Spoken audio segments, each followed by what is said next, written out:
సంగారెడ్డి జిల్లా ఆందోళన మండలం తాళెల్మ గ్రామంలో విషాదం చోటు చేసుకుంది. విద్యుత్ షాక్తో పంచాయతీ అవుట్సోర్సింగ్ ఉద్యోగి లక్ష్మయ్య మృతి చెంది 12 గంటలు గడుస్తున్న అధికారులు స్పందించలేదు. దీంతో అధికారుల వైఖరిని నిరసిస్తూ లక్ష్మయ్య కుటుంబానికి న్యాయం చేయాలంటూ సిపిఎం పార్టీ ఆధ్వర్యంలో జోగిపేట ప్రభుత్వ ఆసుపత్రి వద్ద నిరసనకు దిగారు. లక్ష్మయ్య మరణించి గంటలు గడుస్తున్న అధికారులు మృతుడి కుటుంబాన్ని పరామర్శించడానికి రాకపోవడం విచారకరమని సిపిఎం నాయకులు విద్యాసాగర్ అధికారులపై ఆగ్రహం వ్యక్తం చేశారు. మృతుడి కుటుంబానికి నష్టపరిహారంతో పాటు ఒకరికి ఉద్యోగం కల్పించి బాధిత కుటుంబాన్ని ఆదుకోవాలని డిమాండ్ చేశారు.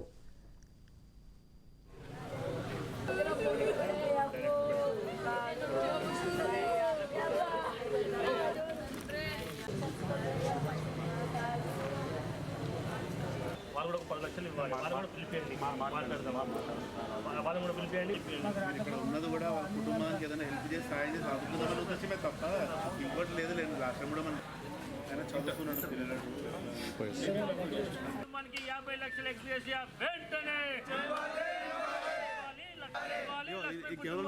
ఉద్యోగం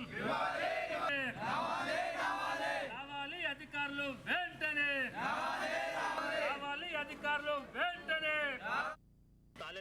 గ్రామ పంచాయతీ వర్కరు లక్ష్మణ్ ఈరోజు గ్రామంలో ప్రమాదవశాత్తు చనిపోవడం జరిగింది.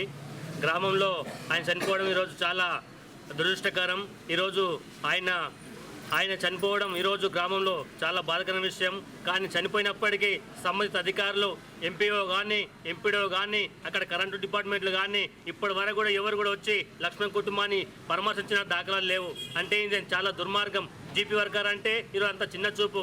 గ్రామంలో జీపీ వర్కర్ పనిచేస్తేనే గ్రామం పరిశుభ్రంగా ఉంటుంది. కానీ అలాంటిలో జీపీ వర్కర్ చనిపోయి వాళ్ళ కుటుంబం ఈరోజు రోడ్డున పడ్డ పరిస్థితుంది. కానీ వాళ్ళ కుటుంబాన్ని ఆదుకుంటామని ఒక అధికారి కూడా ఇక్కడికి వచ్చే పరిస్థితి లేదు. అంటే ఈరోజు జీపీ వర్కర్ అంటే అంత చులకన చూస్తున్నారు గ్రామంలో. అంటే అధికారులు ఎవరి వైపు ఉన్నారు. అందుకే తక్షణమే అధికారికి రావాలి, వాళ్ళ కుటుంబానికి 50 లక్షల ఎక్స్‌గ్రేషియా ఇవ్వాలి, వాళ్ళ కుటుంబంలో ఒక ఉద్యోగం ఇవ్వాలి. ఇదో పంచాయత్ సెక్రటరీ కూడా వాళ్ళకి ఇన్సూరెన్స్ కట్టాలి. కానీ ఇన్సూరెన్స్ కట్టలేదు. ఇది ఇన్సూరెన్స్ కడితే 2,30,000 అకౌంట్లో పడుతుండే. కానీ దానికి గోలు బాధ్యత వహించాలి. అది కూడా అధికారులు వచ్చి మాట్లాడి అది కూడా ఎవరు బాధ్యత వహిస్తారో మాకు రాసిస్తేనే నిర్ణయిస్తాం.